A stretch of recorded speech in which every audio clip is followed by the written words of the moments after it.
Let me get this right. Gordon Brown, back in 2007, wanted to, with his majority government, form a kind of unforced coalition with the other parties because he didn't believe any one party had all the answers. Now, he got slammed for that as far as I remember, and I thought that was actually one of his best ideas.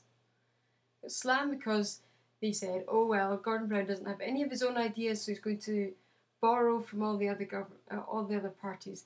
And I think that ruined a chance to actually have a kind of rainbow coalition that was unforced and therefore was not a sign of weakness in the government.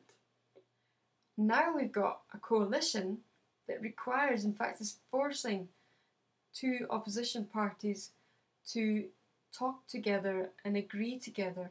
You've even got David Cameron and Nick Clegg as Prime Minister and Deputy Prime Minister together.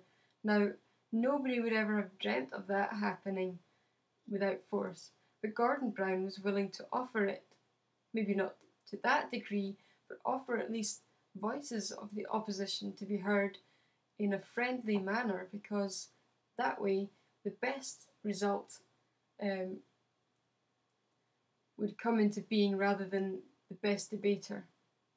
And I agree that far with Gordon Brown that it's not a matter of winning your debate, it's about doing what's right. So that was one thought, and I just hope that this chance will not be missed, and that all parties will be heard properly, and that the best result for Britain and for the world will happen. I also thought it was rather interesting with Alex Salmond not understanding why he didn't get a phone call.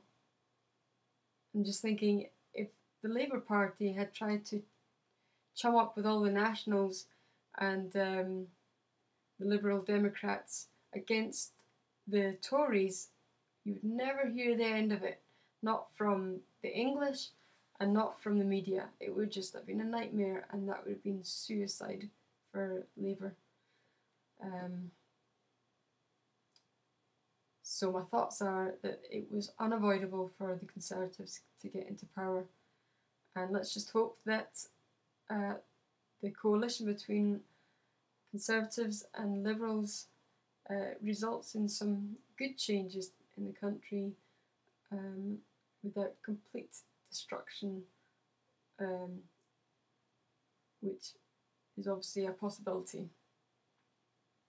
Those were my thoughts for today on our current political climate. Thank you for listening.